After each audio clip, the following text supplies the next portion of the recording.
Hey everybody, welcome to the Single Tracks Podcast. My name is Jeff, and today my guest is Phil Metz. Phil is a three-time collegiate national mountain bike champ who has podiumed at several U.S. national championships and has competed in UCI World Cup events as well. His popular YouTube channel, Skills with Phil, has more than 250,000 subscribers. Thanks for joining us, Phil. Thanks for having me. It's great to be here. Let's get started with your background. What is sort of your mountain biking background? How did you get into the sport? Yeah, so it can be a long or short answer depending on how I go about this. Well, you're a young guy. It can't be that long, right? Well, I've been I've been racing since I was 5, so oh wow, there's some history. Yeah, I raced BMX very competitively since I was 5, and in 1999 or 2000 I was 9, and I finished 8th in the World Championships. Whoa, at 9 years old? Correct. Okay, I didn't even know they had world championships for that age. Yeah, it's pretty crazy, and it was super competitive. Yeah, I bet. I ended up moving around quite a bit, but I moved to New Hampshire because we were actually living in France at the time, funny enough. Wow. And so we moved to New Hampshire, and once I moved to New Hampshire, the amount of BMX tracks in that area were next to none. There was one or two, wasn't the best quality, and it was pretty far away, so at that point, my interest in racing BMX had started to fall off a little bit. Mm-hmm. I'd been doing it for quite a long time at that point, 10 years, and I was looking for something else. Yeah. And so I took up BMX Park. I went to Camp Woodward for a few summers, which was an awesome experience. But I never really clicked with the whole tricks like bar spins, tail whips, all those kinds of things. Never really did anything for me. But I could go really big. I could do a big transfer that no one else was doing. Yeah. And that might stem from my background as a BMX racer and in BMX dirt jumping. I like that continuation of movement, the flow that you get from dirt jumps. I was still looking for that competitive aspect, and my dad had bought a mountain bike, and it was I look back at it it was a cross-country bike, but it was a Specialized Enduro, so it was a pretty burly bike for the time, but he just rode it mainly doing cross-country stuff. Uh-huh. And so I'd kind of play around with that in the yard, and eventually we took it to some trails, and I ran into some local downhillers. Uh-huh. And they're yeah, follow us, and I kept up with them no problem on that bike. And so they were yeah, you might want to consider getting into racing, which I was totally into. But the price of getting a bike, or sort of the cost of entry for mountain biking, was astronomical compared to BMX, which can be expensive. So yeah, I kind of lucked out meeting the right people at the right time. They told us about the right mountains to go to, and we ended up doing some research. Renting a bike from Killington, I enjoyed it quite a bit. So I was yeah, this is what I want to do. So that winter we ended up buying a bike off eBay, which for us at the time was a huge cost. And, compared to what other people spend on their first mountain bike and what we spent on our first mountain bike, there's a pretty big difference. I think we ended up spending $2,000 used. But yeah, that's still a lot of money. I mean, most people that aren't into the sport, they're are you crazy? Yeah, absolutely. And for us, that was a sticker shock. We were looking at, 1,000 maybe. Right. And so that essentially got me into the sport, and my BMX skills transferred over really quickly. So at the places that had a little bit more man-made features, at those races I do really well. Mm-hmm. But the ones that had more wet, technical, rocky features, I was still running 45 PSI in my tires, and I couldn't understand why I was falling. Right. So yeah, that's kind of the abridged story. There's a lot more details in between. Yeah. Well, so you raced, I'm guessing this was high school when you were starting to race, and then you ended up going to school in North Carolina, right? Was that cycling related, your choice in where you went to college and everything? Yeah, it was 100% cycling related. That was not directly out of high school. Okay. So directly out of high school, my SAT scores were, they weren't the greatest. Yeah. But I was really good at tinkering with things. I took almost every elective I could. So from sewing to culinary arts to machine tool to electronics. Nice. I really liked playing around with things and just the idea of having a desk job never really sat well with me.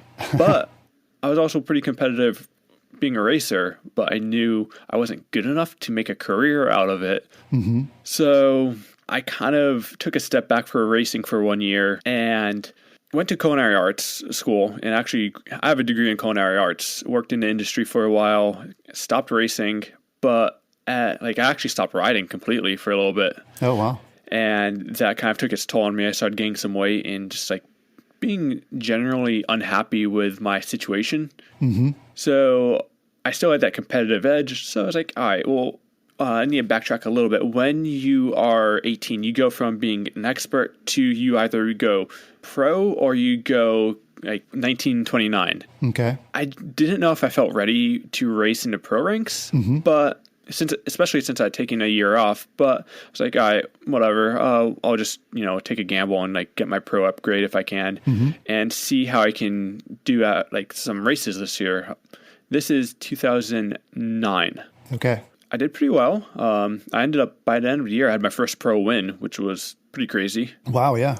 I will kind of toot my own horn. Richie Rude was on the podium, but he was much, much younger than any of us. Nice.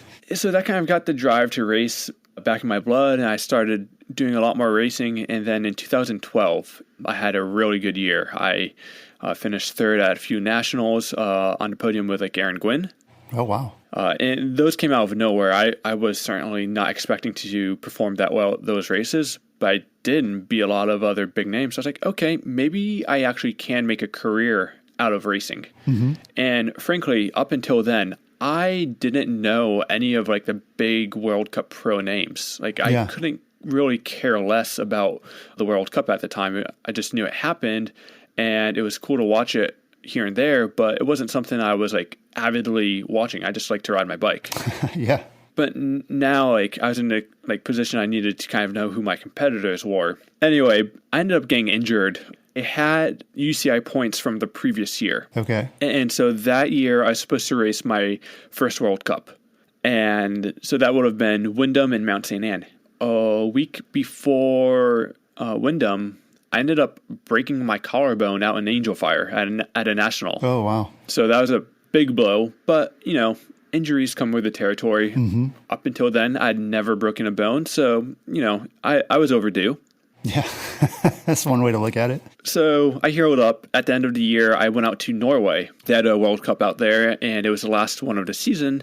And I was like, I might as well use up my UCI points for this race, or at least make use of them, because they expire after a year. Okay. And, my third practice run there, I clip a tree and break my hand. Ooh, jeez. So I was like, okay, this is 2 bones in 1 year. Like, this is quite unlucky, but whatever.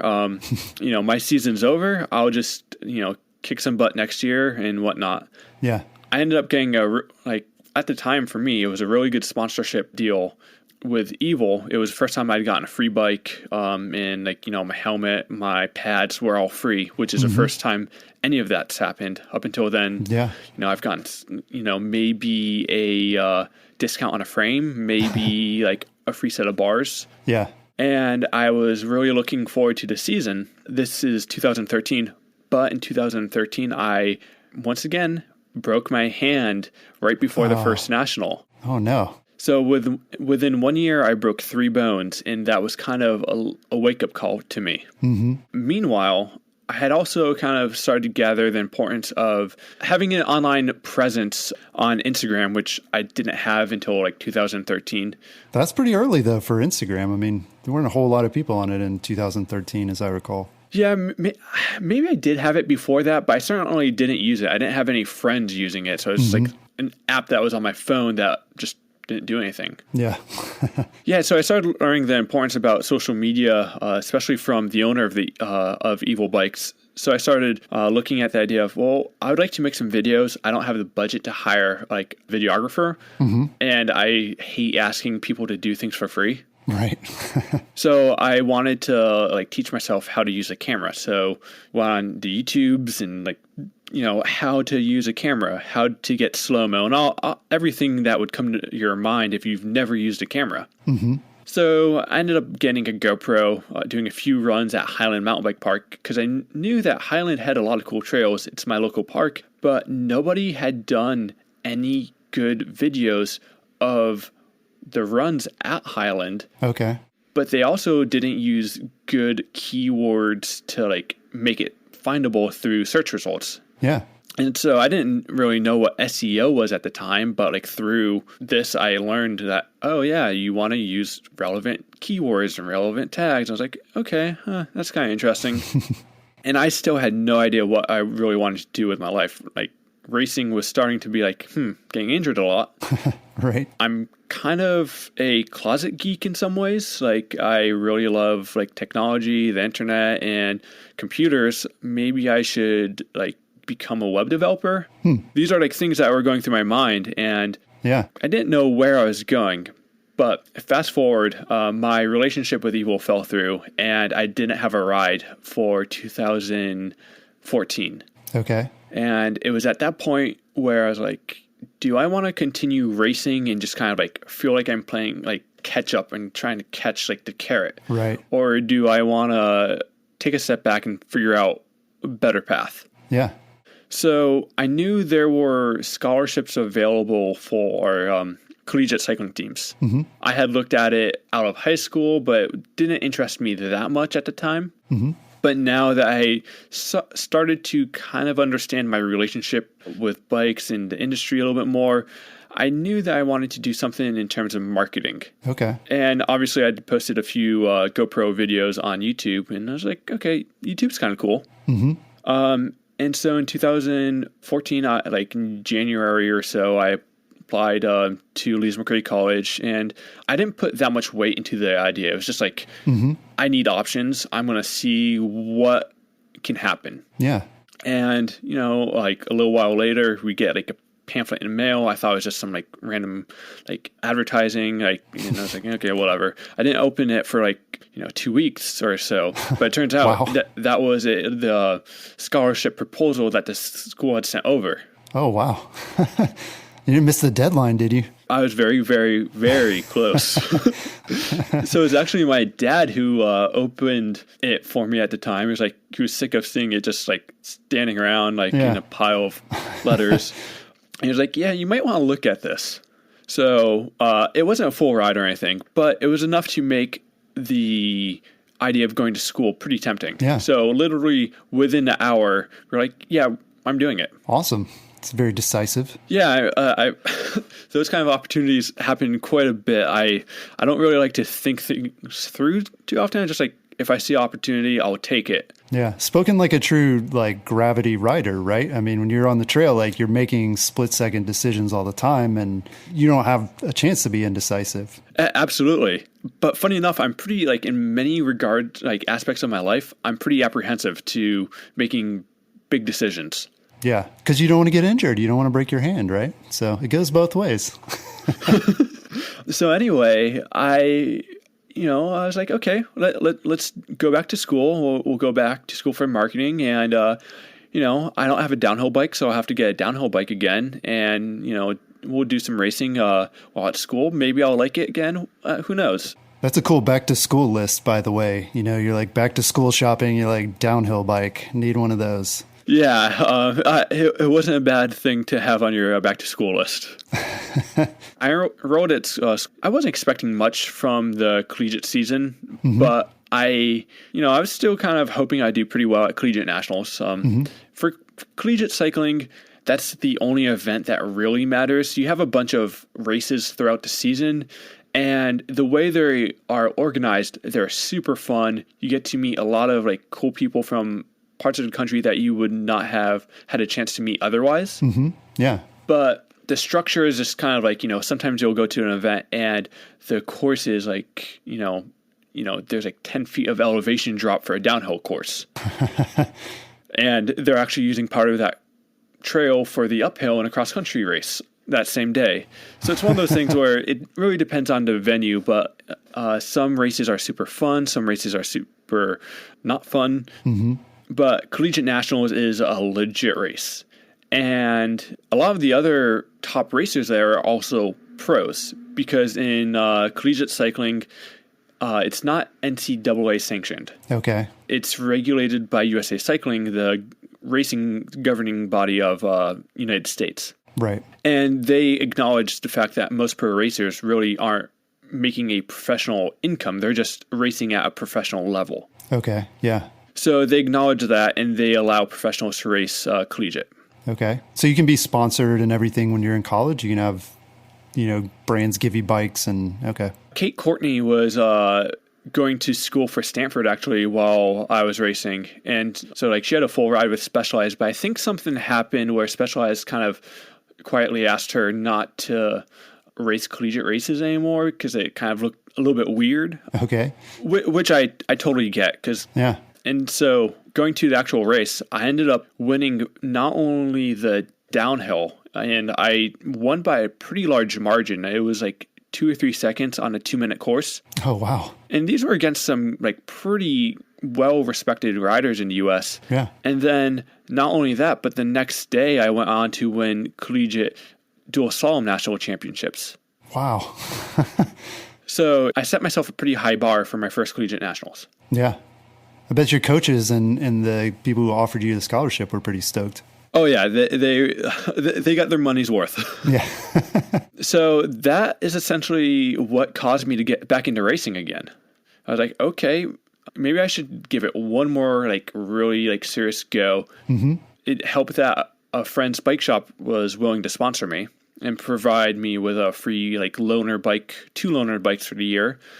And so going into 2015, that's when I qualified 24th at the Wyndham World Cup. But that's also right before that is when I put out my first Skills with Phil video. Yeah.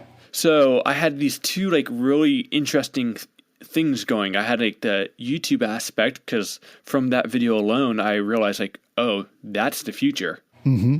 And the racing part of me, like, the competitive part of me was like, maybe I should really consider racing. Yeah. Well, it's good to have options. I mean, it sounds like that was your intent all along, was to kind of have different things you could fall back on or just kind of see which one took off, right? Yeah, like I just had a bunch of different interests. So you're absolutely right. I'm like, it was hard for me to give up on one to like for another. Yeah. Well, let's hope you don't get tired of Skills with Phil because a lot of people really like that. So I want to talk to you about that. I mean, a lot of people probably know you best for that these days, but not many mountain bikers on YouTube have a legit mission statement like you do, which is to help empower people with the tools necessary to explore the world through bikes. So to me, that sounds like a super lofty goal. So what does that mean to you, and how do you plan to accomplish that? Yeah, I've kind of revised that a little bit to essentially say just help people have more fun on bikes. Yeah, that's a worthy goal. Because I think the other one sounded a little bit too pretentious. Not to me. I mean, I think a lot of people are trying to do the same thing and in different ways. So, I'm really interested to know sort of what your vision is for that. So I guess my guiding light in many ways is like sometime in the future, I want to open up my own bike park skills training facility. Okay. That is the ultimate goal. How I'm going to get there, I think I'm on the right track, but the business side of things, even though I went to school for business, I suck at numbers. I don't like managing people. I'm very good at doing my own thing, but I'm not good at overseeing like people's daily routines, making sure like things are like counted for. Right. That can be boring a lot of times, honestly, right? Yeah, honestly, yeah. And so like the things that interest me are the things that are a little bit more flashy and like easy to obtain. So right now I knew to get to that point, and this stems from being a racer and marketing myself as a racer, but I also knew that the internet was like a really solid platform to use as a stepping stone to get to your next position. Mm-hmm. And so I saw plenty of other people who rose up through YouTube and whatnot, and then they could finally like use that and pivot that on that to do something even bigger. Yeah. Well, I mean, who is your inspiration? Are these people in the bike industry, or are we talking about like Beyond Bike on YouTube? Beyond Bike. Honestly, I watched a lot of mountain bike videos on YouTube, but like, especially at the time, or most of the videos I watched were things in the film industry, in the tech industry, things pretty much completely unrelated to bikes. Yeah. Well, what you're saying reminds me, my kids are into Dude Perfect right now. I don't know if you've seen their channel, but I mean, it's like you say, it's crazy how they're able to take that and turn it into something just massive. I mean, it's a brand, and they've got, their own facilities, and who knows what else they're doing these days. I mean, it sounds like you're right. That's a really awesome launch platform. I guess if you were to ask me at the time who my biggest influence was in that respect, it was Philip DeFranco, who I'm not sure if you're familiar with. I'm not. He's one of the original OG YouTubers, as I like to call them. And he would do kind of a news recap at the end of the week, or no, at the end of the day. And he obviously put his own opinion into things, but he tried to approach things a little bit more neutrally and maybe cover some topics that weren't necessarily being covered. And they would range from like entertainment to more hard-hitting topics. Mm-hmm. I noticed that I didn't know the guy. I didn't, I've never met him. But after watching his videos for a while, I was starting to feel connected to him. Right. Yeah. Like he was a friend. And I was like, this is a very interesting phenomena. And I didn't watch TV. I didn't really care for reality shows, mm-hmm. but it was starting to like dawn on me, like there's something here. Like, I don't know what it is, but there's something here. Yeah, that's interesting. I mean, so like you said, you posted your first video back in 2013 or so. So what have you sort of learned over the years since you've been doing it? It's funny. I've probably learned a lot. When you put me on the spot like that, it's hard to like say, oh yeah, I've learned this. So anything, if I'm going to focus on myself a little bit, one of the big things I learned was like how I spoke was a little bit off-putting. Just because I grew up with a little bit of a speech impediment so I had to focus on myself, like trying to enunciate and all those kinds of things. Yeah. But not only that, I noticed that like I learned a lot about marketing, how to use a camera, mm-hmm. a little bit of web development along the way. What about topics? I mean, have you evolved sort of how you come up with topics, and have you found certain topics are more popular than others? Yes. And that's a great thing you brought up. So what I noticed is I try to analyze myself and how I use things. Mm-hmm. And if I'm doing it, there's a good chance there are other people who are also in this, with like 7 billion people in the world, there's a very good chance that a lot of other people are also experiencing this same thing. Mm-hmm. So one of the things I was noticing is, when I was using YouTube, it was mainly for how to do this, how to do that, how to do this. Right.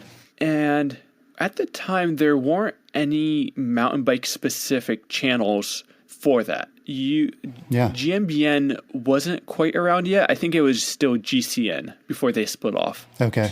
Yeah. And they might have had some tutorials. A few other Bike Mag might have had a few tutorials, but there wasn't a consistent channel dedicated to mountain biking. And at the time, most companies were still seeing YouTube as this place where you put up a video and then you take that video and you host it on your website. Mm-hmm. Right. They weren't thinking of it as a YouTube first. In fact, if you looked at the comments for those videos, the commenters and the channel owner would have like no interaction. Mm-hmm.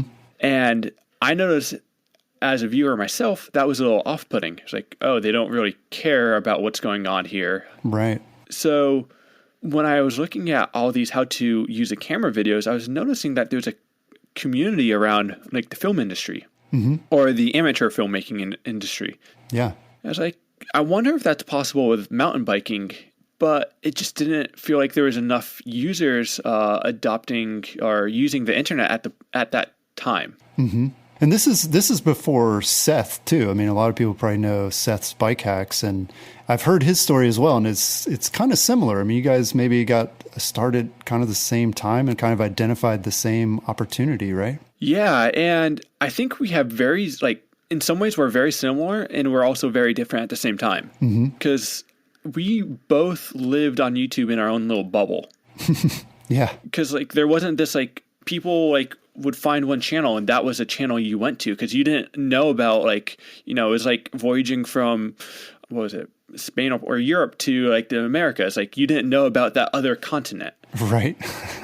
And so, in that process, I ended up discovering one of his videos, and I was like, oh, this guy's doing something very similar to me in a totally different way. This is pretty cool. So I ended up reaching out to him my sophomore year of school, and we ended up doing a little bit of a collaboration. And like that was the first time I met anybody from the online world. And it was a very weird experience because like, what if this dude's a totally weirdo? That's how it was like in the real old days, like when we started Single Tracks, like in the 90s, that was back in the time where it was like, don't meet up with people that you meet online. Don't like post your real name, like none of that stuff. Yeah, I totally get what you're saying. Yeah, so it was a total weird experience, but I'm glad it happened. And so backtracking a little bit, it was mainly looking at how I used the internet at the time, and I used that to kind of identify things that other people were probably also using the internet for, or especially YouTube. And so I was like, man, I know I'm good enough to do a lot of these things, but like teaching somebody how to do things is a completely different beast. Yeah, definitely. And I have no formal coaching, training. Mm-hmm. And I would say I'm probably not the best coach in a group setting or even like an in-person setting. I'm very good at showing people things through video because I have a chance to go to bunch of different locations, show a bunch of different variables. Mm-hmm. Do you do a lot of takes? I mean, does it take a lot to get it right? Yeah. Yeah, because a lot of times, like I'll go out and film, and since I'm filming myself 90% of the time, like maybe I didn't set the camera to their like right setting, and like everything's totally blown out, or I go out there and I did something funny, and like I'm not actually showing the movement that I want to show. Yeah. So, yeah, I do a lot of takes. I'm getting better. I'm starting to have an understanding of like how to streamline my process, but it's still a very convoluted process. Like I will take a week or 2 weeks to do a skills video because I'll go out, film, think I have a direction that I want to go with the video, and then realize, I don't like any of that footage. Let me go back out and refilm everything in a different scenario that's showcasing something similar but a little bit more specific. I don't know if that makes any sense, but it's like a rough draft. You revise the rough draft, you go back out and add to it. Yeah. And it's a process of, watching, revising, editing. Yeah, I'm familiar with the process for articles, but I can imagine that doing that for a video, that's a lot more time consuming, a lot more difficult for sure. Yeah, it's one of the reasons why I don't, I do skills videos, but the majority of my videos aren't specifically skills videos. When I do a skill video, I try to put a lot of effort and maybe identify stuff that no one else is talking about because, for the manual, for example, I was watching a bunch of other tutorials. I'm like, I was getting frustrated because there's some things that I felt like were being overlooked. Yeah. So that's kind of how I started the channel and like figured out how to like what videos to make is just from analyzing what I personally would look for. If I'm searching for how to use a camera, I'm like, there's probably plenty of people doing that with a bike. Yeah. Well, your most popular video so far involves riding a Walmart mountain bike down a downhill run. So how'd you come up with that idea, and why do you think the video resonates with so many people? That was a little bit of the perfect storm. You can never plan a viral video. And I didn't expect that video to go viral, but I got very lucky with that one. And so at the time, it was pretty popular in skateboarding and BMX to go to Walmart, take one of their bikes and see like what happens to it. It's just at the time, no one else had really done it. And everyone's kind of curious, like, well, how good or bad are these bikes in department stores? Yeah. Why do you think they're curious though? I mean, do you think it's because people are starting out like you and they're like, man, I'd love to try mountain biking, but gosh, the bikes are so expensive. Like, could I get away with a Walmart bike? Yeah. I mean, I think there's the aspect coming from the veteran riders, like who have experience quality parts, who want to see how like poor something like that may hold up on the trail. Yeah. They want to make themselves feel better. They're like, oh, well, this is why I paid a lot for my bike. Exactly. And then you have the other group of people who just want to like see like, well, I really want to do big drops. I need a full suspension bike, but I don't have $2,000. What can I get for $200? Mm-hmm. And so I think you have the two groups, and not only that, but frankly, seeing someone who's pretty good at their craft doing something outside of the norm is pretty interesting. Yeah. When you're humbling yourself. I mean, you're a great rider and people are like, man, there's no way I could ever ride like Phil, but you're kind of bringing yourself down a notch and like making it more accessible to people maybe. Yeah. I mean, I definitely see there's so many riders who are better than me. So, but I also know that a lot of veteran riders tend to like, you get in this mindset like, oh, anything under a certain price range is crap. Mm-hmm. You should never think about getting something. And it's nice to actually take a step back and like test out the like lower end stuff to see like, hey, is it actually crap or is some of this stuff actually pretty decent? Yeah. Because I know like in terms of like film gear, I keep going back to film gear because it's like one kind of hobby that I've learned that I'm still like pretty like amateur at. Mm-hmm. And the gear's expensive, like mountain biking. Yeah, I get put off when I'm like looking for a new lens and people are like, oh, you don't want to spend anything less than $2,000 because, bokeh is absolute crap. And I'm like, I don't care about that. Yeah. I'm not going to notice that. I'm not that good. Yeah. So was there kind of like a certain point? I mean, was this video where your channel started to take off, or have you seen sort of more of a gradual build throughout the years? It was building before that. That video kind of gave it a stimulus package. Yeah. And it really came out of nowhere. I was literally going to go to that race anyway. And on the way there, I passed by Walmart and I knew I had a gift card for that. I had like, sometimes they like, for a race, instead of giving you cash, they'll pay you out in a gift card. Okay. A Walmart gift card, huh? Not a Walmart gift card, just like... Oh, it was a Visa or something. Yeah, exactly. Okay. And so I always end up forgetting about those cards. Yeah. And I was like, oh, I still have money on this card. I wonder if I can go to Walmart and find something to take down a run at this bike park. Yeah. And Seth had already done his Walmart bike series. So I definitely wasn't the first mountain biker to do a Walmart bike series or bike video, mm-hmm. but I was the first person to take it to a bike park, as far as I know, and really test it on a legit jump line. Yeah, and you're a legit rider too. I mean, that's what made it different. Seth's a very good rider, but he was never racing at the level that you're at. So I think that's what made it really cool, at least for me. Yeah, Seth is a surprisingly good rider. Like the things you like see him do, like for how tall he is, like you'll bunny hop like way higher than you ever expect. But like you said, like he came from more of a street BMX background, and mm-hmm. for some reason, racing gives you a little bit more credibility, or just like competitions in general give you a little bit more cred. Yeah, whether that's right or wrong. It's one of the things people look at. Yeah, that's how the sport is. Yeah. Funny enough, that weekend I ended up winning the pro race. Oh, wow. It was a pro downhill race. And I kind of probably like ticked a few of the other riders off because when I went up to the podium, I took the Walmart bike as my podium bike. Sponsored by Walmart. So if you go on Pink Bike, somewhere from like that race, there is a podium of me on the top step with a Walmart bike. Nice. That's awesome. And how, I mean, did that video too, was it just YouTube like referring traffic to it, or was it picked up by like other media outlets, or what sort of made that one go viral, do you think? Okay, so The reason why it went viral, I mean, the title, the name of the bike alone. Yeah, title is huge.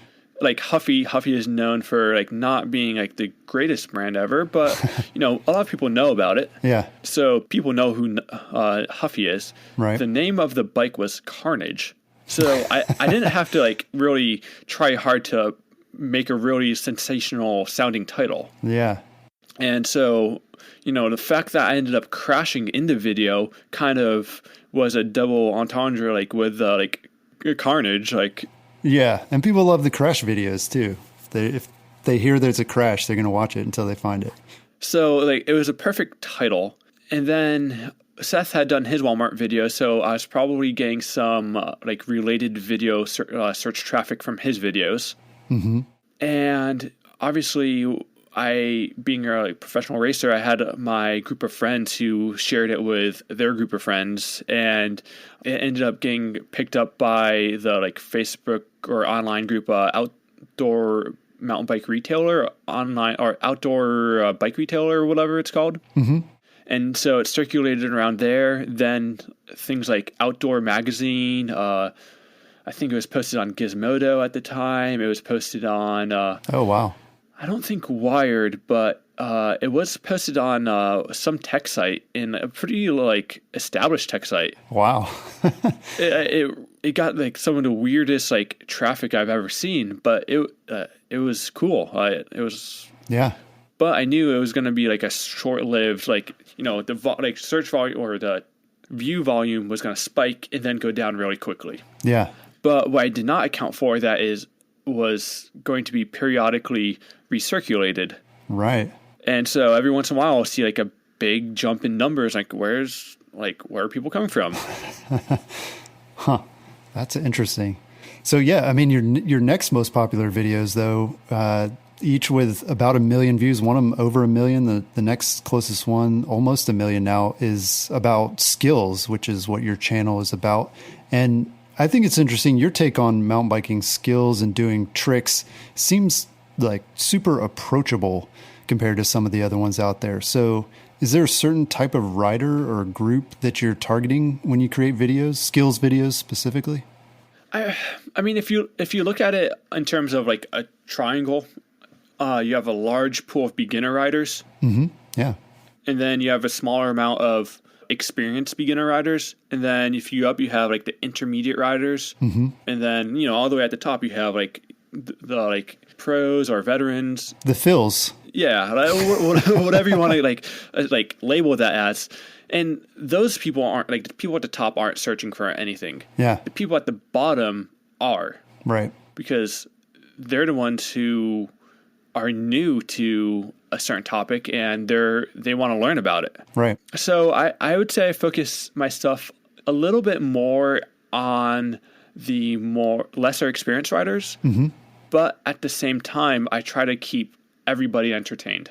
Yeah. I will try to show variations of a certain thing that, is more advanced. Mm-hmm. I also think a lot of people can benefit from revisiting the very basic skills. Yeah. Because even when I was racing professionally in 2012 and I had some really good results, my body position on the bike was awful. And I didn't realize it at the time. I was just leaning on my handlebars, but I can shift my weight around where I could still ride pretty well. Mm-hmm. But I was wondering why I went over the bars more often than other riders. Yeah. Yes, I really think revisiting some of the basics is important to me as like, a growing or I still consider myself a developing rider. Mm-hmm. But frankly, there's more people who would benefit from it. Yeah, for sure. I mean, it seems too that a lot of your videos, I've got younger kids, and it seems like some of the stuff is geared even toward them. I mean, kids that are like just starting out.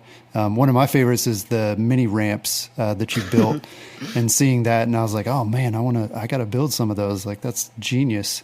Are you targeting, or are you finding, I guess, that your viewers are fit in a certain age group, or are you reaching beginners sort of all ages? I would say of all ages. In fact, really the amount of viewers I have under 18, it's a substantial amount, but I think my biggest group of people is in between like 30 and 40.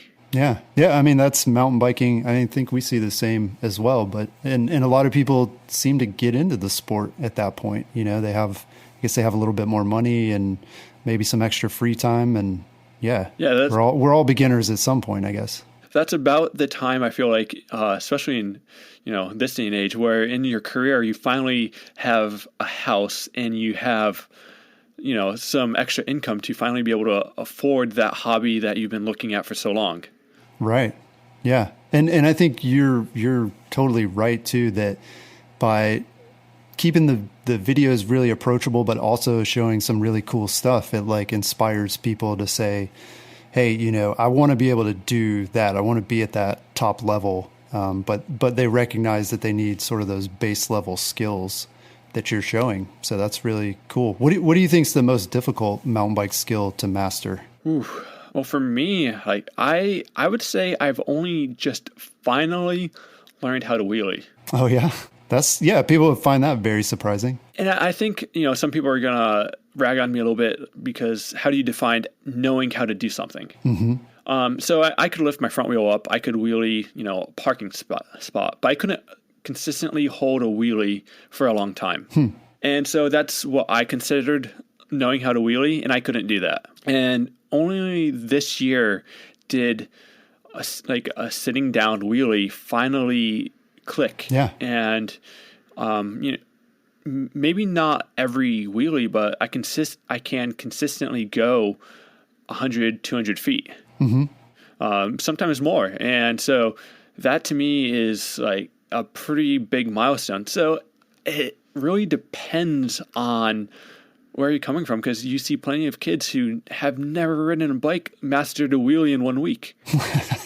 Yeah. And, here, is me. I've raced professionally for a while and I couldn't wheelie. Yeah. Yeah. Well, I think that's maybe what I see and what others see in your videos as well. And you said it, that you see yourself as still learning a lot of things and trying to progress yourself. And so it's not like, hey, look at me, like I know how to do everything, let me show you how to do it. It's almost like in some cases people are learning along with you, which I think is really cool. Yeah, for sure. I think there's a fine balance, because you want to be credible. Right. And so every once in a while you have to throw in a clip of you doing something that establishes yourself as right. a credible rider. Yeah. But at the same time, you got to show that you're also human.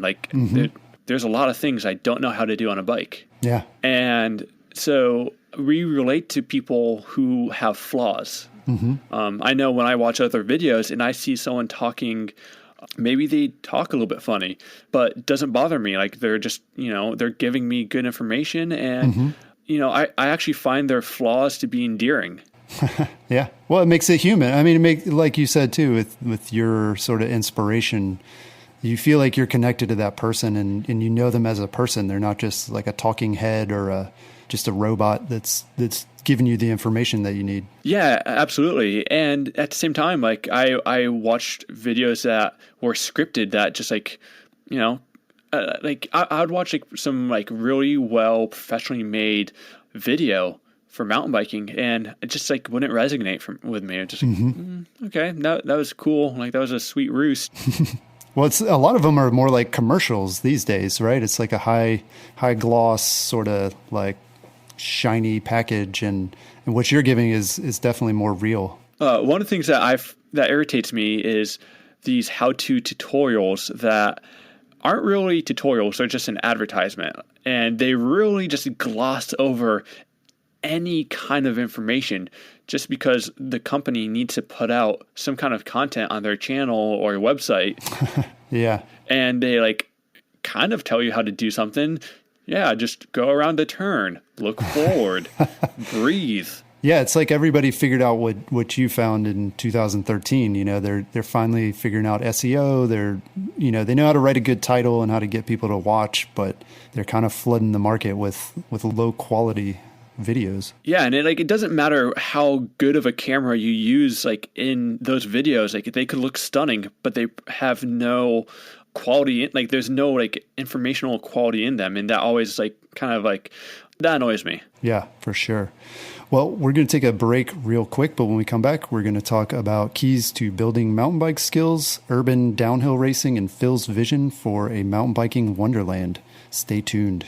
You can't see me, but I'm wearing an awesome Single Tracks hat right now. It's actually the reason my voice sounds so amazing. Okay, so maybe not, but you never know until you get a hat for yourself. Go to shop.singletracks.com to find Single Tracks hats, t-shirts, stickers, tubular headwear, and can coolers. Shipping is free within the USA, and your purchase helps support the Single Tracks podcast. That's shop.singletracks.com, and thank you for your support.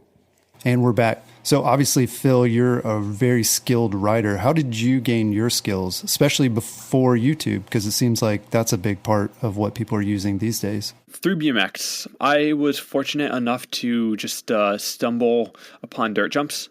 Like literally, like you were just riding along and you're like, here's some dirt jumps. I'm going to try that. Kind of, in some ways. I mean, my parents and I would go on bike rides because we were living in California at the time. And my dad was an avid cyclist. He would take me along rides with him in the baby seat. Mm-hmm. So I'd grown up being on a bike and liking that feeling. Before I'd go to class, like kindergarten class, since it's only a half day and I had an afternoon class, in the morning, my mom would take me to the dirt jumps. Wow. That's cool. Yeah. I mean, I can't think about many other parents who would do that. And like, to me, it seemed totally normal. So you kind of, I mean, sounds like, you started really early, which I think is helpful for a lot of people. And I guess you were sort of self-taught. Did you have anybody that was coaching you, or do you have any sort of like mentors or people you looked up to that you would ride with and sort of learn skills from them? Yeah, I mean, throughout the years, like you would obviously, I moved around a lot and I'd meet different people here and there who just teach you a little nugget of knowledge. But I didn't have anyone along the whole process besides my mom, dad, and sister who like really saw me grow as a rider. Mm-hmm. And most of it was just learned without realizing I learned it. Right. Which is probably why, it's hard to pass those skills along too, like you said, and kind of explain how you do stuff. If you're just like, I don't know, I just do it. I just know how to do it. I figured it out. Yeah. I think one of the most important things that you cannot overlook is spending time on the bike. Yeah. And I think as mountain bikers, we tend to get in the mindset of we need to get from point A to point B. Mm-hmm. And especially once you become an adult, there's a lot of like psychological stipulations about like what adults, the role as an adult is in society and what adults shouldn't do.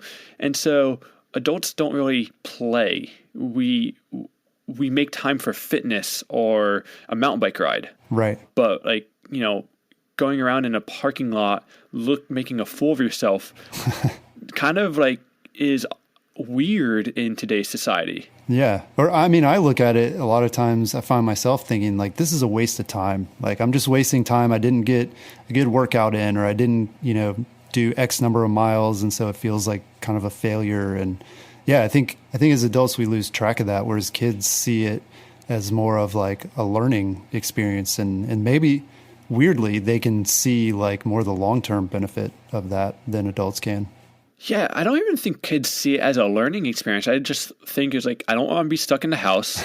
I've played Call of Duty 100 times. I'm bored of that. I just want to go do something else. Mm-hmm. Oh, here's this thing. This kid's jumping a bike. I want to know if I can jump my bike too. Yeah. I don't think, some kids are super focused, but I think a lot of kids just like see it as fun, and like they don't really see how much time they've actually invested in it.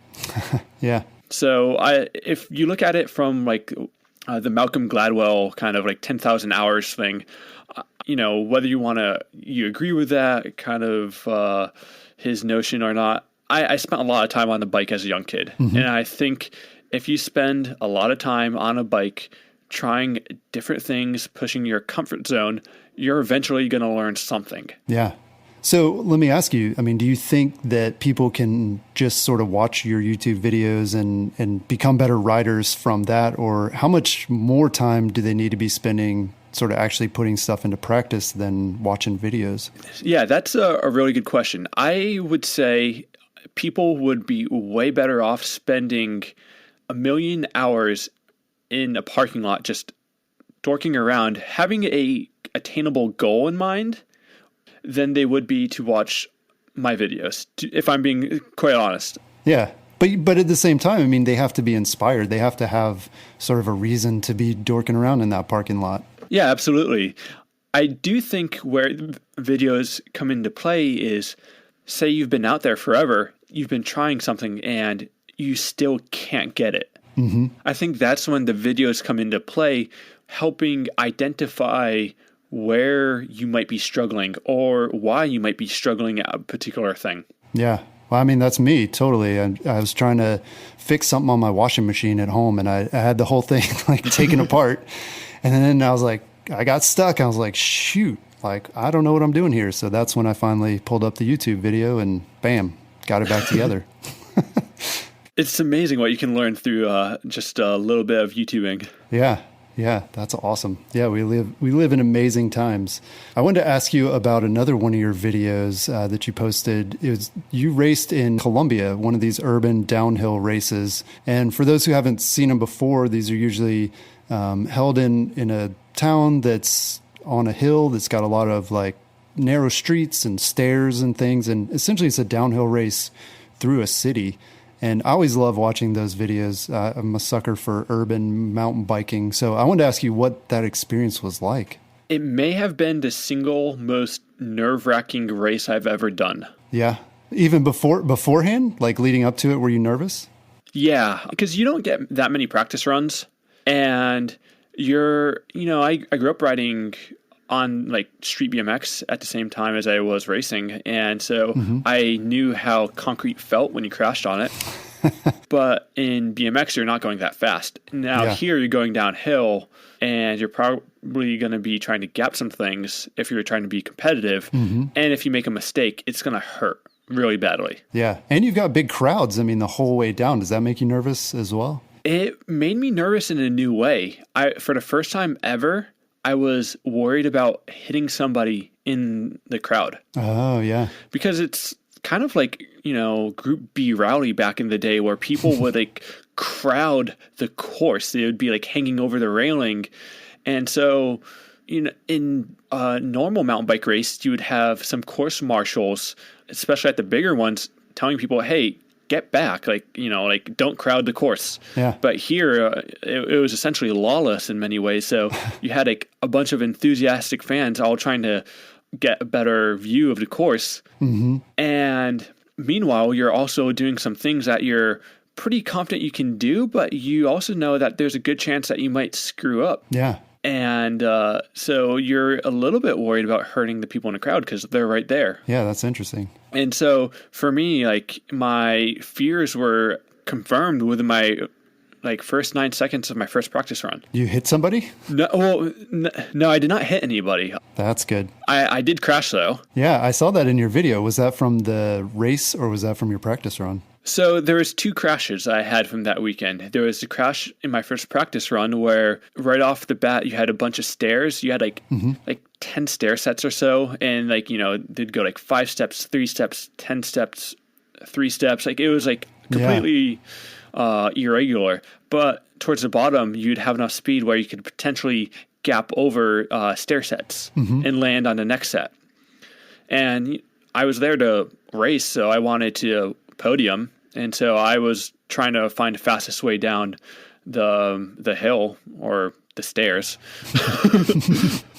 And I had seen helmet cams from the previous year of people gapping a certain stair section. So I was like, okay, it's my first practice run. I haven't practiced this, but I know I'll have enough speed, and I only get 2 practice runs. Yeah. I'm going to do this my first practice run just to get the jitters out of the way and just get this over with. Yeah. And so I gapped the first set, gapped the second set, and then my rebound compressed or my suspension compressed and my rebound shot me over the bars as I still had one more set of stairs to go before I got to the street. Oh, yeah. And so I, just went over the bars straight to like my face, and Oof. it was a really hard impact. Yeah. I didn't break anything. My arms swelled up to the size of like my leg. Ooh. And I was really concerned I did break anything, but the swelling after a week went away. Mm-hmm. So I don't know what I did to it. I definitely like stressed it out quite a bit. Yeah. It was not happy. But that was not exactly the way I wanted to start my first run. Yeah. And I still had the rest of the course to try some gnarly moves on. Right. One which was honestly more gnarly than that one that I had crashed on. Jeez. Yeah, I think that crash took me down a few notches. Yeah, I bet. Would you do it on a Walmart bike? No way. There were people there doing it on hardtails and whatnot. And because like they invite a lot of local Colombian riders, a lot of Peruvian riders, some of which who have access to good support, and some of them don't have the greatest access to support. So they're not doing it on Walmart bikes, but they're doing it on jankier bikes, and they're like doing pretty well. And it kind of, again, puts things into perspective. Like, maybe I don't need this super expensive bike.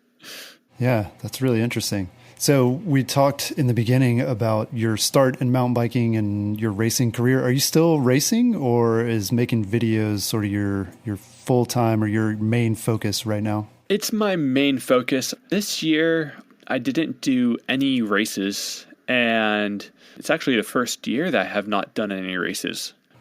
And I will do some races again in the future, but it's something I'll do for fun. And obviously I will still be competitive because you never lose that drive. Yeah. But, I've kind of come to acknowledge the fact that I probably won't get on the podium. Well, I mean, right. That takes a lot of focus and dedication, which seems like with your YouTube stuff and things, you don't really have the time to do that anymore. Yeah, and I never was one for training. I did very little training when I was competitive. But now, if you want to be competitive, you have to train quite rigorously. Yeah. Do you have any sponsors that are supporting you through your YouTube channel? Is that like a different thing than getting race sponsorships, or have you found sort of parallels to that? Yeah, so that's been a really interesting experience. It's been a weird kind of transition, and I would say I have not taken advantage of my position. Yeah, or your contacts. I mean, I'm sure you have a lot of contacts from racing, and people know you in the industry. But this is something that's different for a lot of them. I'm sure they're like, wait, YouTube? Like, why does that make sense for our brand? Yeah, and so I actually didn't have that many contacts from the industry because I'm a pretty quiet person. I always sucked at like selling myself as a racer. Like I can go out there and give you a good result, but I was never one to be like, hey, can you help support me? Yeah. And so when I was racing, I was never getting any kind of money or anything. And so this year was the first time I've gotten a little bit of money from one company. I've been working with Tasco. Okay. And so we came to an agreement, nothing like lucrative or anything, but enough to, help pay for some bills. Mm-hmm. But as far as my other sponsors, I haven't really figured out a good way to transition, because I didn't know how to ask, like, hey, I am now kind of not racing anymore, but I do have this other really cool thing. Would you like to together there? And so as of right now, I'm working with an agent who used to work for Pink Bike, and he's very knowledgeable on this kind of topic. And so I'm working with him trying to get sponsors. And so I'm a lot more optimistic with where the future is. Mm-hmm. And I'm also the kind of person, like, I don't want to take the biggest paycheck to necessarily. Mm-hmm. I just want to have enough money where I can do all the cool things that I'd like to potentially be able to do. Obviously feed myself, but I would rather ride something I like versus something that I'm riding just because I'm getting paid to ride. Right. Right. So you're not going to accept any Walmart sponsorships anytime soon. Probably not. Puffy. Yeah.